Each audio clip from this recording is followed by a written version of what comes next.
Okay, sorry, here we go.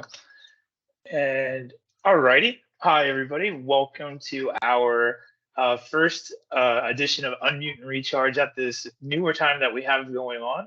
Uh, this is a program where we are getting three educators together and pretty much showcasing what they're doing in the classroom here at PSJ when it comes to educational technology. I am going to be your guest for today. My name is Marco Torres. I work with the instructional technology team here at PSJ. I predominantly help with secondary schools. With me today, I do have my colleagues Debbie Pingle and Valentin Guerra. They are also in the department and they help predominantly with the elementary schools. So they're going to read any kind of comments that we're going to have here for this special presentation. So let's get going. I'm going to go ahead and share my screen and introduce our presenters for today.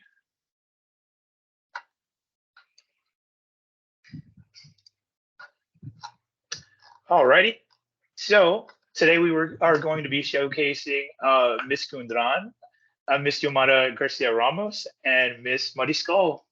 Our first I'm sorry, before we go on to our presenters, we have a couple of housekeeping rules. Please keep your mic muted. Please feel free to type in the questions in the chat. Debbie and Valentine will get to those questions. If you haven't registered for the professional development system, we are going to have a link right now in the chat. And the session number is 30165. Our checking code is PSJ Tech. So our very first guest for this edition of Secondary Unmute and Recharge is Ms. Kundran. She is a high school science teacher at PSJ Collegiate High School of Health Professions, and she's going to be going over interactive notebooks. So with that being said, I'm going to stop sharing my screen. And Ms.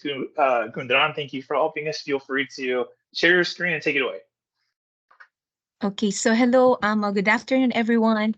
And I want to thank everybody for, I want to thank for considering me to be a part of this presentation. So I'm now going to share my screen. Okay, so here. Okay, so can you see my screen right now? Yes, we can. Okay, so I'm here to, okay, let me just put this over here. Okay, so, okay, so let me just do this real quick. Okay, so I'm actually going to share with you my interactive notebook, and I've been using this for the past 5 years. It all started during the pandemic, and I think it's a way on how we can make my students engage and use the technology. And as we all know that our STAR exams are all like with technology platforms. So I think this is a good practice for my students to learn, of course, in various ways with different item types. So these are the past interactive notebook that I've done. So this was way back into like last year, 2022. And then I have 2021. And then I have chemistry. I made one for chemistry also, and another one for biology. But my latest one is this interactive notebook. So this is my master copy, and it's actually from Google Slides. And then if you notice, if I start on the first page, and I'm going to make it bigger, so I actually include the TIC objectives, and I follow the 5E model. So I start with an image, and then in the explore part, if you notice, I can also link a video so the kids get the chance to explore their notebook even when they're at home. And then even though I'm showing them videos, they're like accountability that they have to answer some question based on the video. I was able to link also a PowerPoint where they can go back when they need to review if in case they were absent on that particular day. And then on the other slide, I also have like a drag and drop. I created this.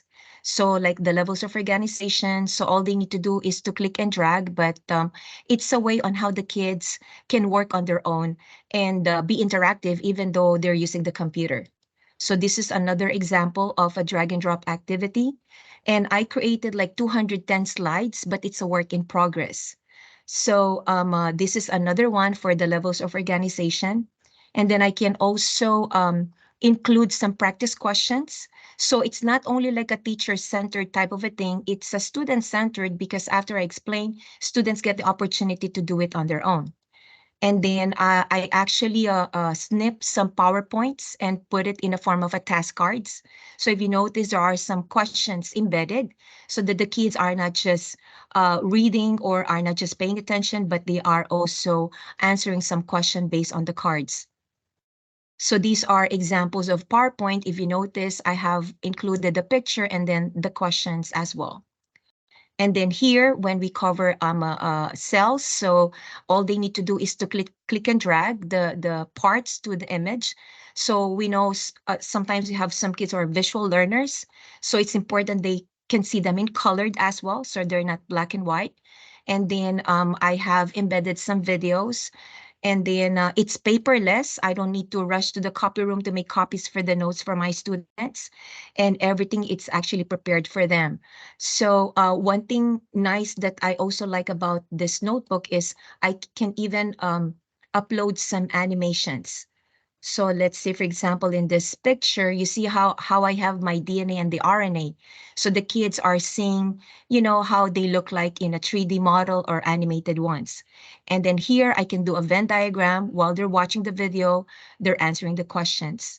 And then I have a table where they need to fill it out. And then same thing over here. It's a macromolecules video, and at the same time, the kids gets the opportunity to answer. So I can put some animations, and then it is very accessible for the students. It can easily save this in their drive. So like right now, I'm already on page 70 some. So this is actually I really created all of this. I really start from scratch when I created this. I base it on the curriculum, and then so it's a work in progress, a type of interactive notebook. So it depends on what lessons I'm covering. So this is my master copy, and this is a student copy.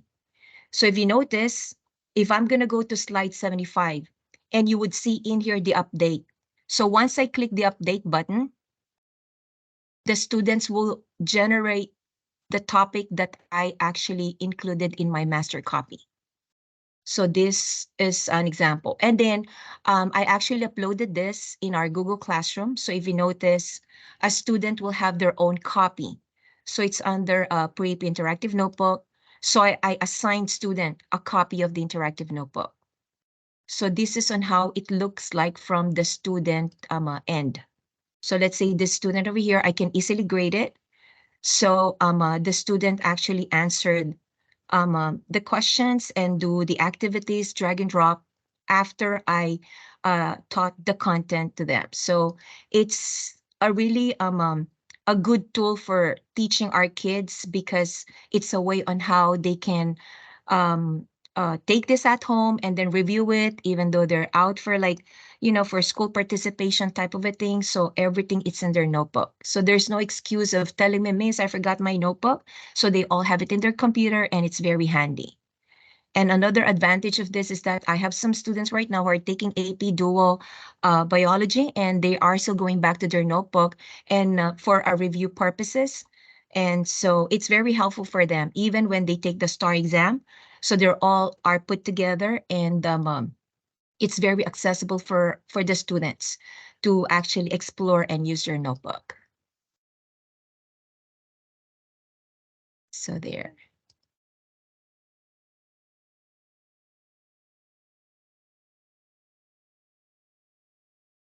So there you go. Great job. I really So like that interactive notebook, Ms. yes. Gundren. Yeah. Um, hey, I just had a quick question, Ms. Kundran. Mm. Was there a particular template or an app that you used to get that background that you're using for the interactive notebook? Okay, so first thing that I did is I actually used the Google Slides. I used 210 Google Slides, and then I just snipped the notebook background page, and then I copied, but I went to theme builder. So the theme builder, it's a way on how the kids will not be able to move the notebook itself. And then from there, I try to snip some of those pictures or images. It's very tedious, but once you get the hang of it, It's very like it's just like as if like it's very relaxing and stress reliever for me. I don't know, like when I create my notebook, because I do I snip the picture and then I arrange them and then I put them all together based on the ticks tested for biology. That's a really great tool. I'm glad that you're using it and kind of making it as interactive as possible, because you're right. As you stated earlier, the new test is all online, and you have to do things like drag and drop. And so um, we're very Yeah. appreciative that you're kind of exposing the students to STAR 2.0. Yeah. And they can actually it is saved right away in the drive, so it's right away in the drive, and they won't even lose it. It's there, and then it's in the Google Classroom. So I just make a copy of it and then upload it in the Google Classroom, and they all can see what they have, and all the informations or the activities are there in the notebook. Awesome, And awesome. and I asked my kids, like getting feedback, and they said, Miss, I liked it because everything it's put together in one notebook, so it's not like all over places, type of a thing. So everything is organized and everything is structured. And this is already my fifth interactive notebook.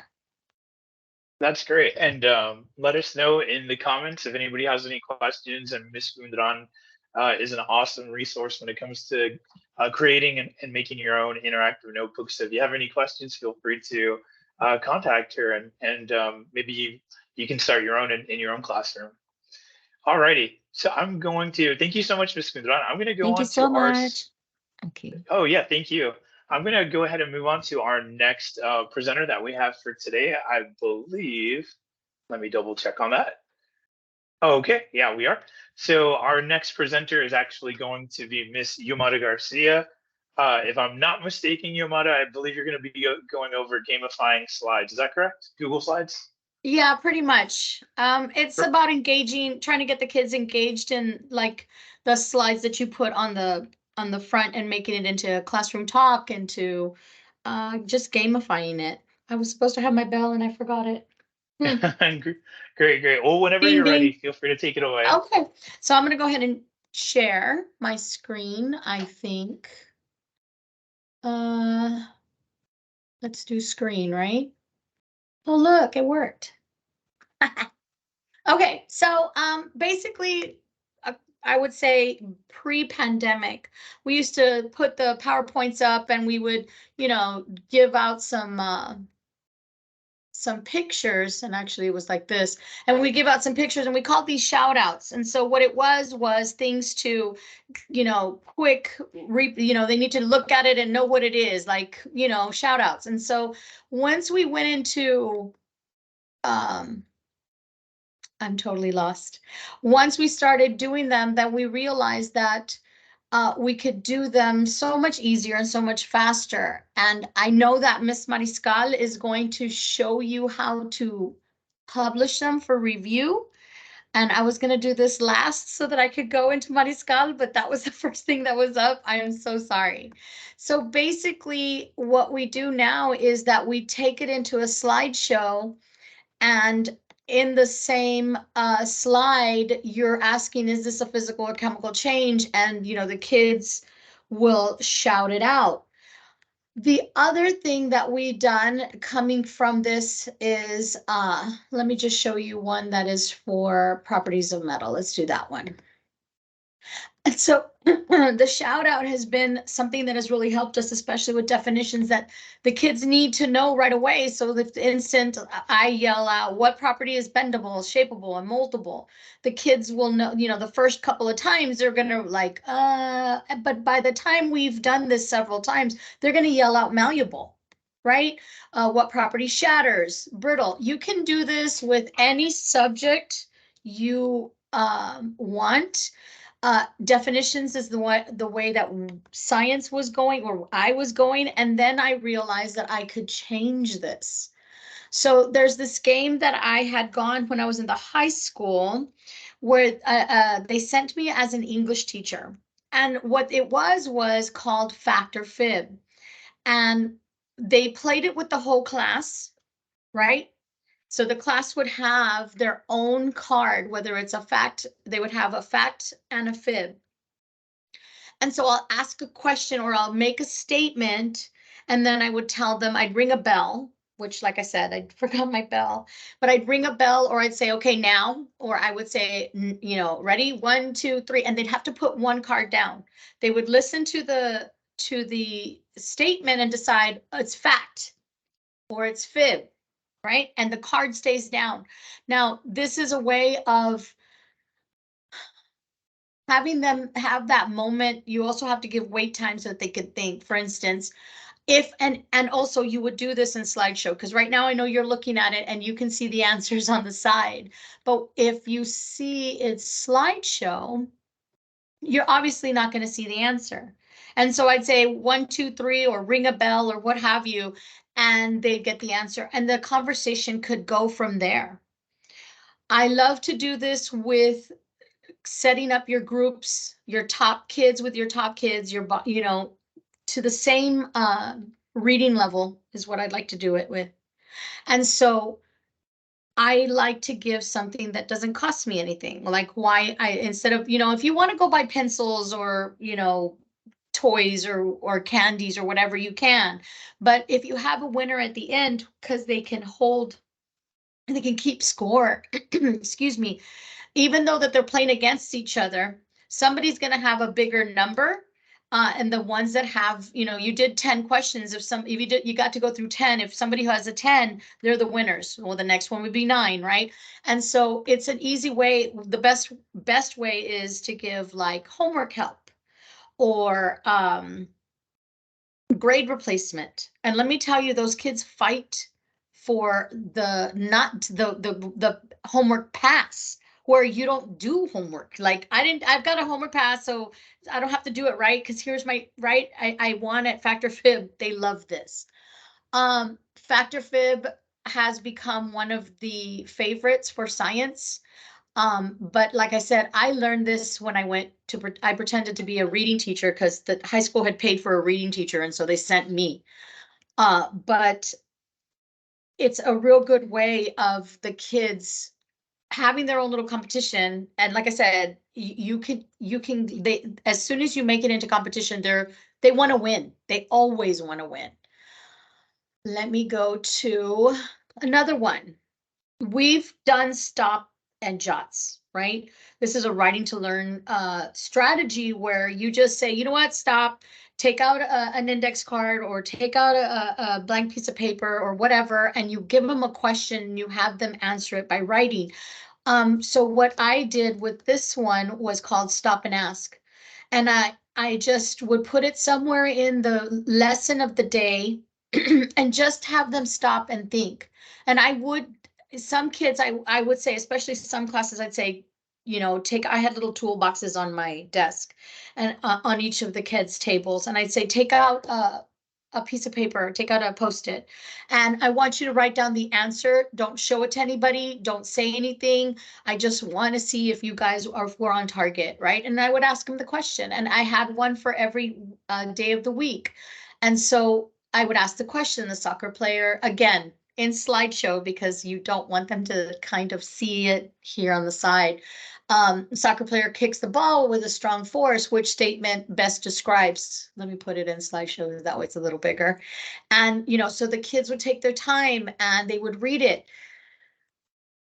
And I give them the answer and I give them an example. This is in the science curriculum for middle school. This are some of the things that I am giving to our middle school teachers so that they can have all kinds of things that they can do. And the whole thing was so that the kids could be questioning, because the teacher can give them the explanation and the kid's going to still say, why? I don't understand. The force that it's exerting on the ball is matching that, you know, and they'll ask those questions. And that's when a lot of learning happens, because you're giving them that that struggle, right? They're having to struggle to find some of these answers. And you know what? That's when you learn the best.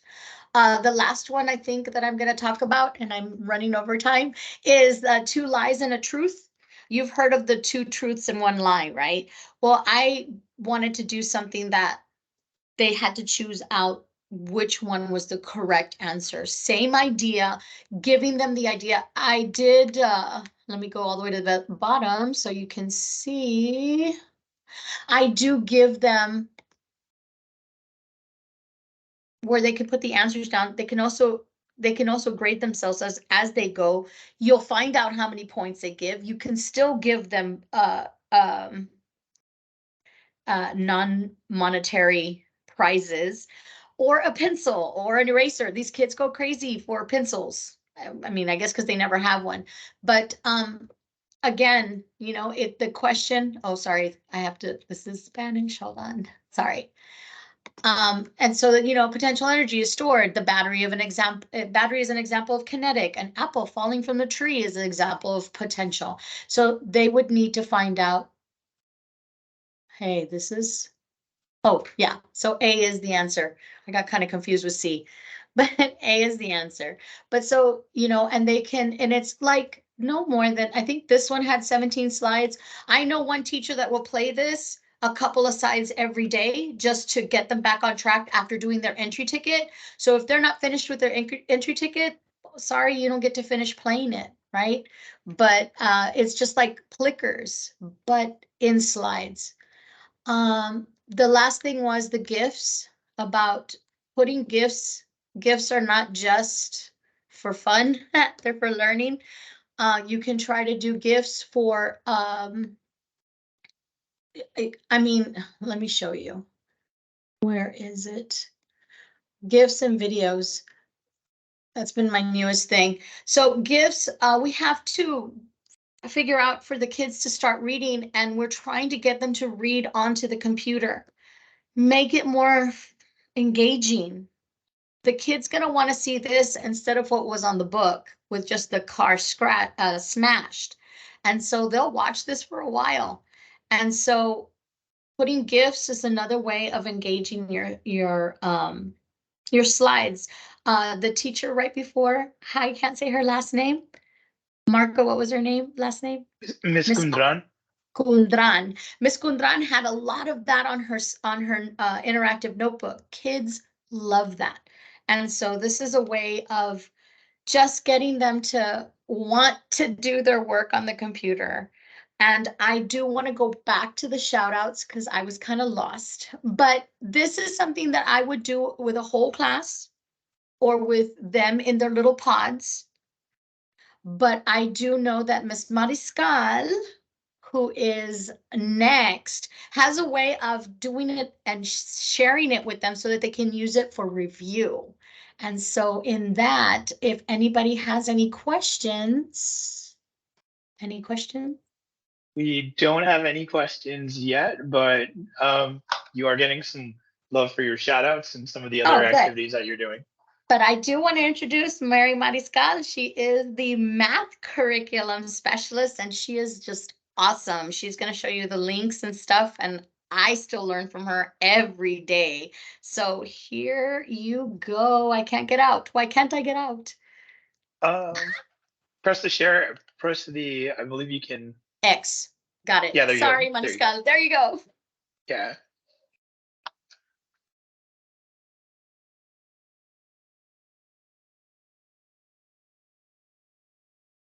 I think you're muted, babe. Oh, you're muted, Miss Mariscal. There. Can you guys hear me now? Yes, we can.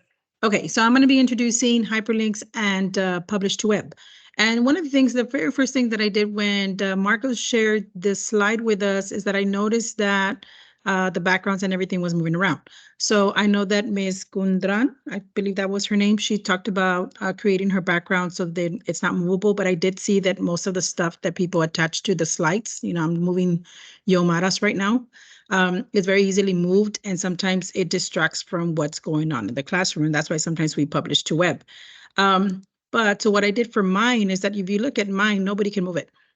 It doesn't matter how I share it, my stuff is stuck. They will only be able to touch what I allow them to touch. And this is how hyperlinks has become a really big part of what I create for the teachers. Now that I'm in the curriculum office, everything that I create, I make it a lot easier for them to be able to share with their students. And I only allow them for the students to manipulate what I want them to manipulate for them to get their work done. So one of the things that I added for this slide was that on this one, I added, of course, my shape on top to be able to hyperlink it. So here, automatically, if this is something that I were to be giving to the students, they would just click on it, they will be able to hyperlink, and they'll be able to open up the slide that I want for them to work on. It'll prompt them to create a copy, and everything on this slide is something that they can touch and link. So a choice board is one of the things that I used last year a lot. And I introduced it to the science team and some of my math and science, social studies teachers at LBJ, and everybody was kind of working through creating choice boards through hyperlinks. So hyperlinks is something that teachers sometimes struggle with because they are not sharing the links properly.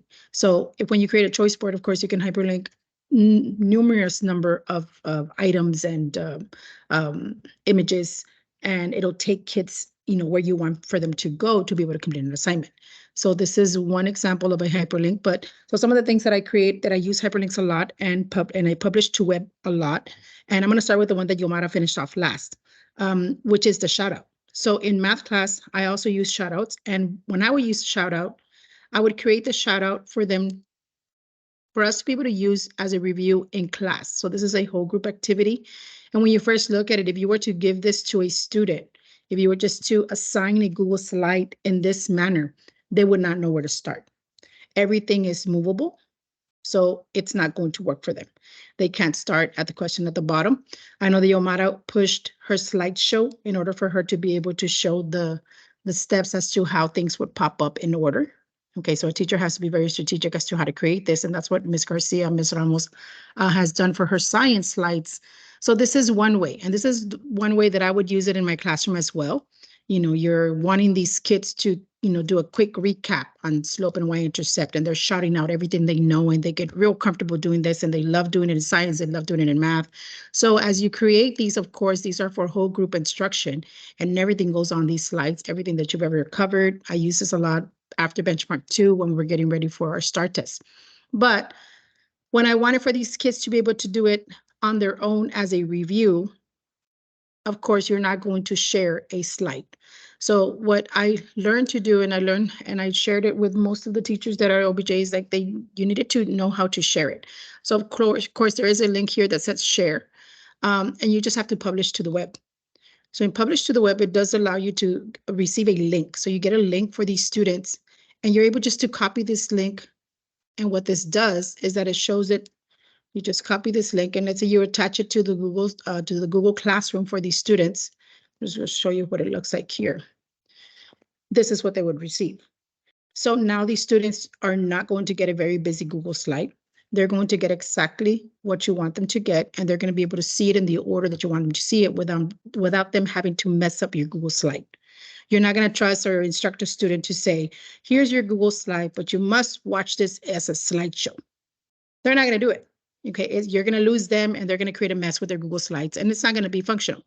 So once you publish to the web, you give them this link, whether it's in your email or you can attach it to their Google Classroom, or I would always put these specific assignments. I would always just leave them on their stream. This is what's important. This is what I want you to review tonight. It's on your stream. You click on it, and all I want you to do is just go over your slides. Okay, so that is published to the web. Most of the teachers, when I started showing them how to do this, they fell in love with it because it was a way to cause less distractions for the students, because you're already giving the assignment the way you want for them to see it, and they're not messing around with your slides. Okay, so that's published to the web. Another thing that I did a lot last year, and I'm still creating for the teachers now, is escape rooms. So with escape rooms, of course, everything has to link. If you want for this escape room to work properly, of course, when you assign it to the student, again, you're publishing it to the web, but it's going to show like a slideshow. If things are not hyperlinked, of course, it's not going to take you to the correct slide. Okay, so if things are not answered correctly, of course, it's just going to go in order. So if you hyperlink it to a specific slide, it jumps and it works as a video game. So you pretty much created a little video game for them if things are linked and hyperlinked correctly. Okay, so I'm sorry, it has a lot of sound. Let me exit out of this one. So that's another way that I would go ahead and issue out assignments. The kids love to do these things. And most of the time I would offer these type of activities on a choice board, which would be something like this. This is one that I created for a teacher just this last week. It was for her to review rate of change in slope. There's always a way to be able to give students the ability to access and a choice as to how they want to review. So I would assign this slide, and then in these specific shapes, you can hyperlink your assignments. So let's say you want to hyperlink a quizzes. So of course, the teacher first has to find their assignment. They have to have it saved to their library, and all they have to do is assign. You grab your links, and you can place them onto your slides. And again, when you publish the webs for the slides, all the kids are going to be able to access is the actual link for the game. So let me just go ahead and get one here.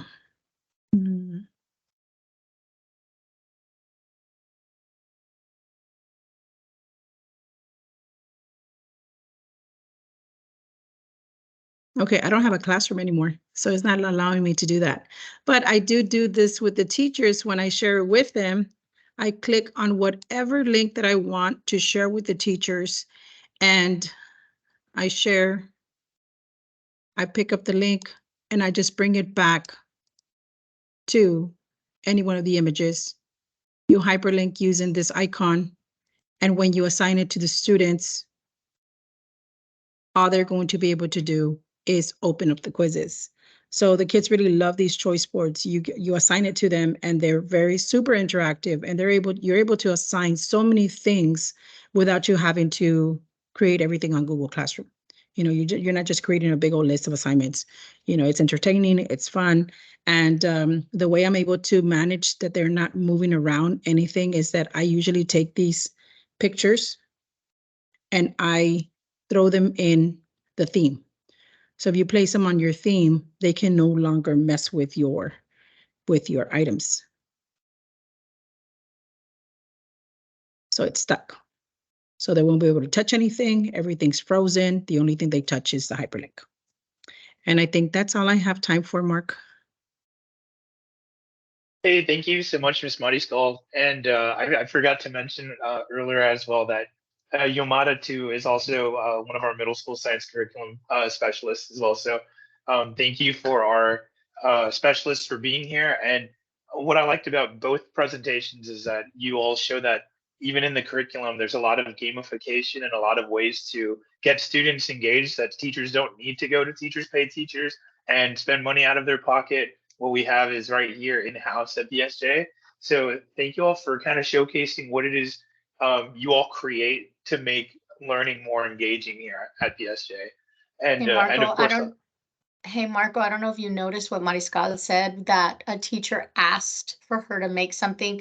That's what we do, right? okay. So I had a teacher ask me for a card game, like a little card game. So I made up a card game. She makes up these amazing choice boards. And so it's like, that's what we're here for. So I just wanted to make sure that you caught that she said she did that just this last week for that teacher. I think that's awesome. That is awesome. They don't have to go to teacher pay teacher. Most of the time it doesn't even align. So just FYI. Great. And now we all know that that is something that you all do offer as a service, that you all are here to help any way you can. So we really appreciate it. So hey, thank you all for being here. Thanks to our three presenters, Ms. Gundran, Ms. Mariscal, and Ms. Garcia. We are going to have a door prize giveaway right now for anybody who is still here present with us right now. So if you can, is it Debbie who is going to be helping out here? Yes, I am. Can you see my screen of the wheel of names? Yes, we can. All right. Hopefully everyone's still here. I'm just going to shuffle. Hopefully I got everybody's names on there. Give a shout real quick if we don't. Okay. We're going to go ahead and You give a shout. Is that Valentine? It's being silly. You don't count. Ah.